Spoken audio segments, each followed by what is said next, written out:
Leo Zeno hunter episode 27. லியோவின் மிரட்டலான மோதல்.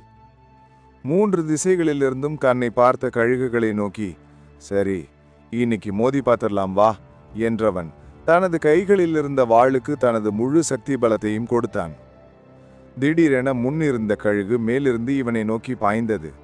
வேகமாக தன் கால்களை முன்னோக்கி நகர்த்தி அந்த காருக்கு பின்னால் குதித்தான். அது வந்த வேகத்தில் அங்கு இருந்த காரை பிடித்து தூக்கி எறிந்தது ஒரு கட்டிடத்தின் மீது. அவன் அதிலிருந்து தப்பித்து அடுத்த நொடியே தன் முதுகுக்கு பின்னால் ஏதோ வருவதை உணர்ந்தவன் ஒரு நொடி கூட தாமதிக்காமல் கீழே படுத்து உருள மற்றொரு கழுகு அவன் முதுகு பக்கமாக வந்து அவனை பிடிக்க முயன்றது. இருந்தாலும் அதனாலும் அவனை பிடிக்க முடியவில்லை. 3வது கழுகு 2 கழுகுக்கும் வேட்டையாடுவதை பார்த்து கொண்டே கட்டிடத்தின் உச்சியில் அமர்ந்திருந்தது. அது 2 கழுகுடன் சண்டையிடும் லியோவையே தன் மின்னும் கண்களால் பார்த்து கொண்டிருந்தது. லியோ ஒவ்வொரு முறையும் தன் அருகில் வரும் கழுகின் ரோமங்களின் மீது தன் வாளால் வெட்டினான். ஆனால் அதிர்ச்சி அடையக்கூடிய வகையில் அவன் வைத்திருந்த வாளால் அதன் மீது அந்த அளவிற்கு எந்த ஒரு காயத்தையும் ஏற்படுத்த முடியவில்லை. இவனது வேகத்திற்கு அது ஈடு கொடுத்திருந்தது. ஆகையால் நரியிடம் ஏமாற்றுவது போலவும் பன்றியை கொண்டது போலவும் இதனுடன் மோத அவனால் முடியவில்லை. இவன் செய்யும் அனைத்திலிருந்தும் அதுவும் அதே வேகத்தில் தப்பித்தது. இவன் சிறிது சோர்ந்த நிலையில் இந்த கழுகுகளை எப்படி வீழ்த்துவது என்று தெரியலையே, நான் எந்த மாதிரி தாக்கினாலும் அது எளிதாக அதிலிருந்து தப்பிச்சிடுதே என்று எண்ணினான். இவன் 2 கழுகுகளுடன் சண்டையிடுவதை பார்த்து கொண்டிருந்த வாரியர் டவரில் இருந்த வீரர்கள் ஆச்சரியமாக பார்த்தனர். இவன் பயிற்சிக்கா வந்தவந்தினா, ஆனா இவனை பார்த்தா 2 வருஷத்துக்கு முன்னாடியே சேர்ந்த இடைநிலை வாரியர் மாதிரி தெரியுதே. இந்த அளவுக்கு அந்த தங்க கிரீட கழுகுகளிடமிருந்து தப்பிப்பது என்பது ஆரம்ப நிலை போர் வீரனுக்கு சாதாரணம் அல்ல என்றான். இதெல்லாம் சாத்தியமே இல்லை என்றான் ஒருவன். ஆமா, சாத்தியமில்லைதான். அந்த இடத்துல நாம இருந்தா இந்நேரம் நம்ம சதையை சுக்குநூறாக கீழ்ச்சி அந்த கழுகு தின்னிருக்கோம். இது வரைக்கும் அவன் உயிர் தப்பிச்சிருக்கிறதே சாத்தியமில்லாத ஒன்றுதான் என்று பிரமிப்புடன் ஒருவன் கூறினான். சபரீஷுக்கும் நம்ப முடியவில்லை. சபரீஷ் எண்ணியது ஒரு கழுகுடன் நிச்சயம் லியோ மோதி வெற்றி பெறுவான் என்றுதான். ஆனால் 3 கழுகுகளும் அங்கே இருக்கையில் 2உடன் லியோ மோதி கொண்டிருக்கிறான்.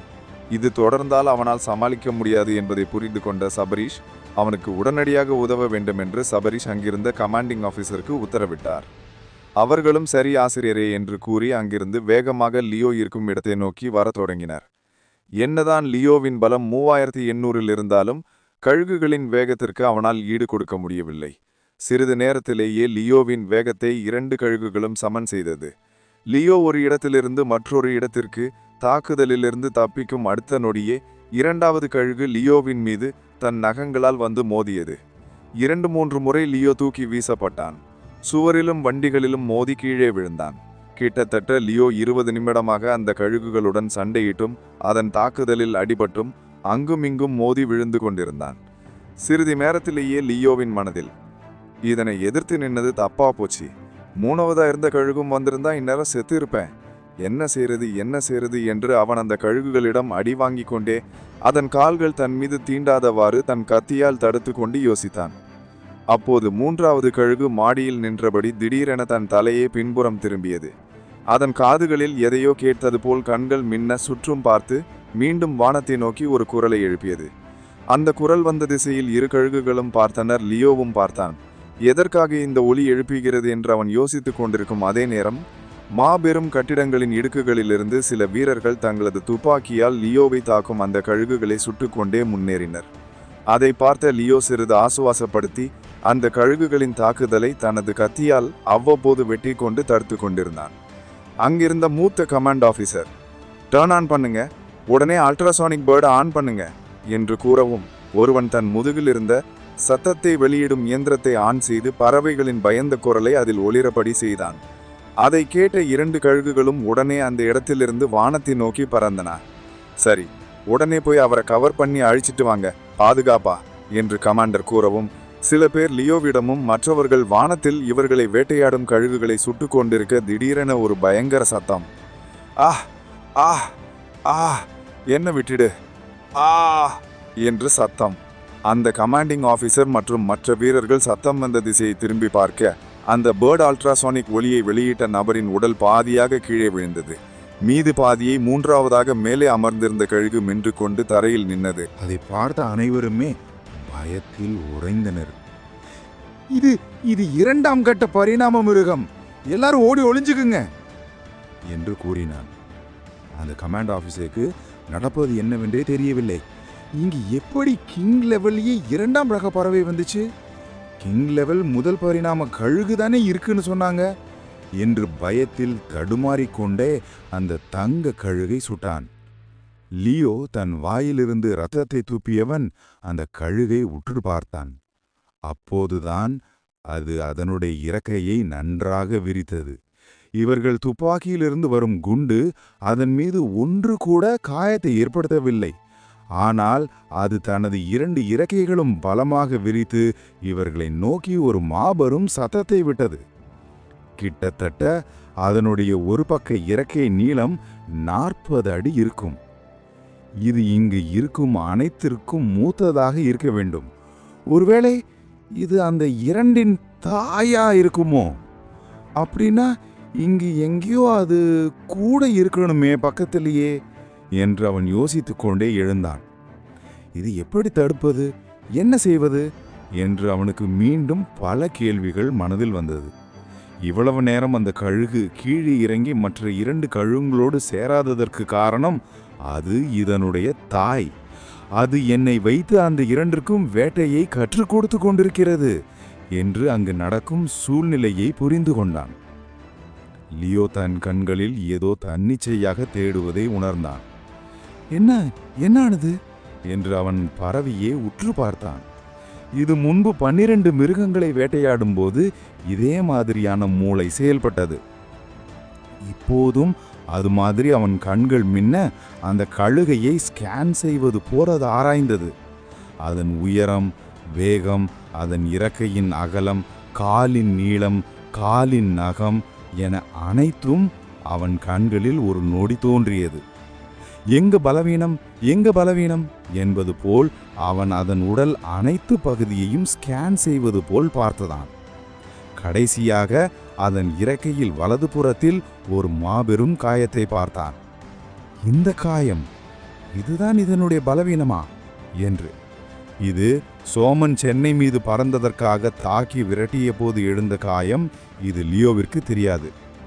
ஆனால் யாரோ ஒரு சக்தி வாய்ந்தவன் அதை தாக்கி இருக்கிறான், அதனால் இந்த காயம் ஏற்பட்டிருக்கும் என்றுதான் அவன் எண்ணினான். லியோ உடனே அங்கிருந்த வீரர்களை பார்த்து, உடனே ஒளிஞ்சுக்குங்க, யாரும் வெளியே வராதீங்க என்று கத்திக்கொண்டே அவர்களுக்கு முன்னே ஓடி சென்று அதை தடுக்க முயற்சி செய்தான். ஏனெனில் அந்த கழுகின் முழு கவனத்தையும் தன் மீது வைத்துக்கொள்ள எண்ணினான்.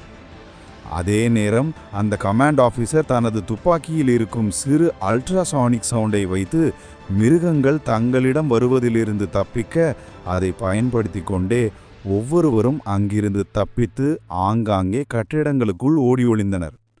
ஏனெனில் வெளியில் நின்றால் எப்படியும் அந்த 2 கழுகுகளும் இவர்களை கொன்றுவிடும் என்று அந்த கமாண்டிங் ஆபீசர்கள் எண்ணினர்.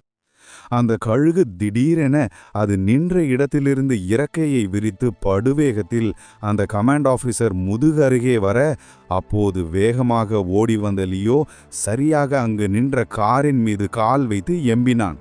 தன் வாளால் வானத்தை நோக்கி அதன் தலையில் பலமாக வந்து வெட்டினான். அதன் தலையில் ஏதோ இரும்பு சுத்தியலால் அடித்தது போல் அவன் வாளும் அந்த பறவையின் தலையும் மோத, அதிலிருந்து வந்த அதிர்வு முன்னே நின்ற கமாண்டிங் ஆபீசர் மீது தாக்கி அவர் தூக்கி வீசப்பட்டார். அதன் தலையும் தரையில் பட சுழன்று கொண்டே சென்று சுவரில் மோதியது. அதை பார்த்து அங்கிருந்தவர்கள் பெருமூச்சு விட்டனர். ஒரு நொடி லியோ அங்கு வரலனா இந்நேரம் கமாண்டிங் ஆபீசரோட கதை முடிஞ்சிருக்கும் என்று. அப்போது மோதி விழுந்த அந்த மிருகம் தன் தலையை தூக்கி உதறியபடி லியோவை தன் கண்கள் மின்ன பார்த்து அவனை பார்த்து சத்தமாக கத்தியது. மீண்டும் அது வேகமாக லியோவின் மீது தன் கால் நகங்களால் வந்து தாக்குதல் நடத்த, இந்த முறை லியோ விவேகமாக தன் உடலை திருப்பி அதன் 2 கால்களுக்கும் இடையில் தன் உடலை கொண்டு வந்தான். அவனை பிடிக்க வந்த மிருகம் லியோ மீதிருந்த கவச உடையின் சில பகுதிகளை அதன் கால் நகங்கள் கிழித்தது. அதன் கால்கள் அந்த அளவிற்கு கூர்மையாக இருந்தது. துரதிர்ஷ்டவசமாக லியோ அவன் உடலில் இருந்த அந்த கேமரா சோதமடைந்து துண்டிக்கப்பட்டது. கடைசியாக அனைவரும் பார்த்தது லியோவின் கேமராவில் தங்க கழுகின் கால்களில் லியோ மாட்டியது போல்தான் என்பது அங்கிருந்த சில பேருக்கு மட்டுமே தெரியும். அடச்ச, இந்த நேரத்தில் இது கட்டாகணும். லியோ செத்துட்டானா இல்லை உயிரோடு இருக்கானா எதுவுமே தெரியலையே என்றான் ஒருவன். அதற்குள் முதலில் பேசிய பெட்டை தொடங்கிய வீரன், அவன் அந்த கழுகு பிடிச்சிருச்சு, அவனை கொண்டு இருக்கும், எல்லாரும் பணத்தை எடுங்க, எல்லாம் நான் தான் ஜெயிச்சேன் என்றான். அப்போது பந்தயத்தில் ஈடுபடாத ஒருவன், அது எப்படி சொல்ற? அங்க ஏற்கனவே கமாண்டிங் ஆஃபீஸர் மற்றும் பல வீரர்கள் போயிருக்காங்க பாத்தியா? அவங்க அதிகாரப்பூர்வமாக என்ன ஆச்சுன்னு சொல்ற வரைக்கும் இது வெற்றியும் இல்லை தோல்வியும் இல்லை, எல்லாருமே காத்திருப்போம் என்றான். லியோ தன் மீது காயம்பட்டிருப்பதை பார்த்தவன், அதனுடைய நகம் அந்த அளவிற்கு பலமானதா? சரி, அதையே நமக்கு சாதகமாக பயன்படுத்தலாம் என்று எண்ணினான். இது ஏன் அதிகமாக என்னை துரத்தாம மற்ற 2 கழுகுங்களை கூப்பிட்டு என்னை தாக்க சொல்லிக்கிட்டே இருக்கு? அதுக்கு அந்த காயம்தான் காரணமாக இருக்குமா என்று எண்ணிய லியோ, சரி அப்படின்னா என்று யோசித்தவன் ஒரு திட்டம் தீட்டினான். உடனே அவன் கமாண்டிங் ஆஃபீஸரை பார்த்து, உடனே உங்க துப்பாக்கியிலிருந்து வரும் ஒளியை நிறுத்துங்க, இதை கொல்லணும்னா நம்மளால முடியாது என்று கேட்டான்.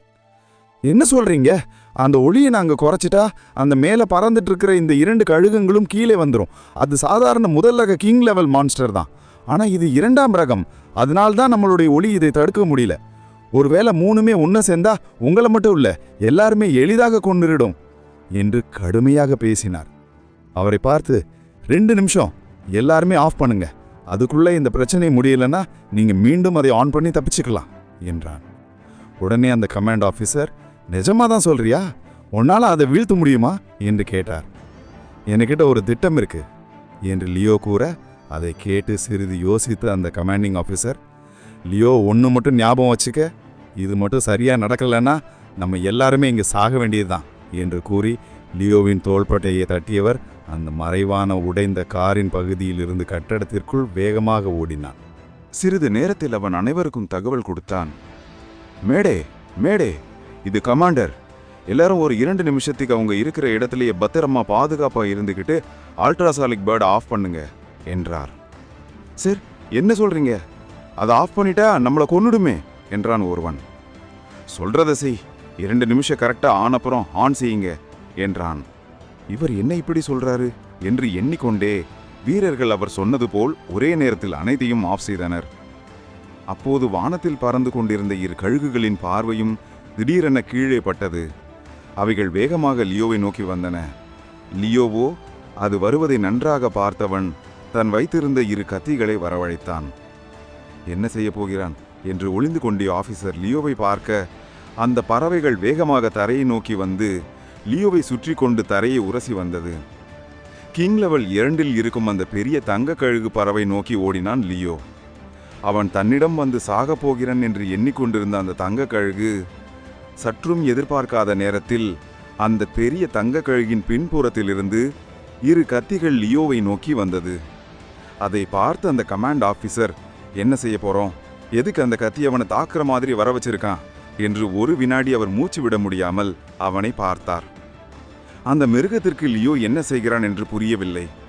துரத்தி கொண்டே லியோவின் பின் 2 கழுகுகளும் தங்களது கூர்மையான நகத்தை லியோவை பிடிப்பதற்காக வந்தன. லியோ அந்த மூத்த தங்க கழுகின் முகத்திற்கு நேராக தன் வாளை தூக்கி அதை வெட்ட பாய்ந்தான். அவனுக்கு நன்றாக தெரியும் தனது வாளால் அதை கொல்ல முடியாது என்று. அதே நேரம் லியோவை பிடிக்க 2 கழுகுகளும் தனது கால் நகங்களை கூர்மையாக நீட்டிக்கொண்டு அவன் அருகே வர, சடாரென ஒரு சத்தம். லியோவின் 2 கத்திகளும் பின்னே வந்த 2 கழுகின் கண்களில் குத்தின. அதனால் காயம் ஏற்படாத போதும் அவை ஒரு வினாடி தன் கண்களை 2 கழுகுகளும் மூடியது. அதனால் அதனது கால்களை நிறுத்த தவறின. அதன் கால்களில் இருந்த கூர்மையான நகங்கள் எதிரே நின்ற மாபெரும் கழுகின் கழுத்தில் சடாம் என குத்தியது. இதை சற்றும் எதிர்பார்க்காத அந்த பெரிய கழுகு பெருத்த சத்தத்துடன் தனது இறகைகளை அடித்துக்கொண்டு பின்னே சாய தனது கால்களை உதறியபடி துடிக்கத் தொடங்கியது. அதன் கால் துடிப்புகள் எதிரே இருந்த 2 குட்டி கழுகுகளையும் உதைத்து எழிய தூக்கி வீசப்பட்ட 2 கழுகுகளும் கீழே விழுந்தது. இந்த மூத்த கழுகின் கால்களும் மிகவும் கூர்மையான அபூர்வமான ஆயுதம் போல் இருந்ததால் மிக எளிதாக அந்த மற்ற முதல் ரக தங்க கழுகின் உடலில் காயங்களை சரமாரியாக கொடுத்திருந்தது. சிறிது நேரத்திலேயே 3 கழுகுகளும் காயங்களால் இரத்த வெள்ளத்தில் கிடந்தன. லியோவிற்கு ஒன்று நன்றாக புரிந்தது. இந்த கழுகுகளின் உடலில் காயம் ஏற்பட நான் வைத்திருக்கும் இந்த ஆயுதத்தால் முடியாது என்று. உடனே அவன் தனது 2 சிறு கத்திகளை வரவழைத்தவன். மாபெரும் கழுகின் ஒரு கால் நகத்தை குறிவைத்து ஒரு விரல் நகத்தை மட்டும் வெட்ட அந்த 2 கத்திகளையும் சக்கரம் போல் சுழல விட்டு அதை அறுக்கத் தொடங்கினான். அவனது கைகள் அசைவுக்கு ஏற்ப அந்த கத்திகள் அந்த கழுகின் கால் விரலை சிறிது நேரத்தில் வெட்டியது. அந்த கழுகு தன் கால்களை எந்த அளவிற்கு உதறினாலும் அல்லது தப்பிக்க எண்ணினாலும் அதனால் முடியவில்லை. கழுத்தில் ஏற்பட்ட அதிக காயத்தால் அதனால் அதனது தலையை தூக்கி நிறுத்த முடியவில்லை. அதே நேரம் இந்த கழுகால் குத்தி வீசப்பட்ட அந்த 2 கழுகுகளும் பெருத்த காயத்துடன் எழுந்திருக்க முடியாமலே தங்களது இறகைகளை சிறிது சிறிதாக தூக்கி அடித்துக்கொண்டு தரையில் கிடந்தன. ஆனால் இதேபோல் நீண்ட நேரம் அது இருந்தால் தானாக அதன் உடல்கள் பாதிப்பிலிருந்து மீளும் என்பதை அறிந்த லியோ உடனே அதை கொல்ல எண்ணி பெரிய கழுகின் ஒரு நகத்தை வெட்டி எடுக்க முற்பட்டான். கிட்டத்தட்ட 15 நிமிடத்தில் அவன் வெற்றியும் எடுத்தான். அப்போது அங்கிருந்த வீரர்களும் தாங்கள் இருந்த இடத்திலிருந்து தங்களது அல்ட்ராசோனிக் பேர்ட் வைப்ரேஷனை ஆன் செய்தனர். அவற்றை நோக்கி தொடர்ந்து சுட்டுக்கொண்டே இருந்தனர். ஆனால் அவர்களின் புல்லட் அந்த தங்க கிரீட கழுகின் ஒரு இறகையை கூட பாதிக்கவில்லை. நகத்தை தனியாக வெட்டி எடுத்த லியோ அதனை தன் கைகளில் தூக்கினான். அது 0.7 மீட்டர் வளைந்தும் கிட்டத்தட்ட 15லிருந்து 20 கிலோ எடை கொண்டதாகவும் இருந்தது. ஆனால் அது அவனுக்கு ஒரு பெரிய எடையாகது தெரியவில்லை. அதை சாதாரணமாக பார்த்தவன் தன் 2 கைகளால் அந்த விரல் நகத்தை பிடித்து தலைக்கு மேல் உயர்த்தி அந்த தங்க கழுகின் அருகே சென்றான். அந்த பெரிய தங்க கழுகு நீண்ட நேரம் போராடி சோர்ந்த நிலையில் தன் கண்களால் லியோவை பார்த்தது. அதன் கண்களில் அந்த அளவிற்கு கொலைவெறி இருந்தது. ஆனால் அதை எதையும் பற்றி யோசிக்காத லியோ தான் சிறு வயதில் பார்த்த ஒரு காட்சினை நினைத்தான். அப்போது ஒரு தாய் தன் குழந்தையை காப்பாற்ற ஒரு குப்பை தொட்டியில் குழந்தையை வைத்து மூடியவள் கொடூரமான அந்த தங்க கிரீட கழுகிடமிருந்து காப்பாற்ற தன் உயிரை கொடுப்பாள். அந்த காட்சி அவன் நினைவில் வந்தது. அதை நினைத்தவன் தன் கண்களில் அந்த தாயின் வலியையும் கோபத்தையும் நினைத்தவன் செத்துப்போ என்று கூறி அதன் கழுத்தில் ஓங்கி வெட்டினான். அதன் பாதி கழுத்து வெட்டப்பட்ட நிலையில் அதன் உயிர் பிரிந்தது. அடுத்து லியோ என்ன செய்ய போகிறான் என்பதை தெரிந்து கொள்ள தொடர்ந்து இணைந்திருங்கள். Leo the Zeno wonder, only for Kumar stories channel.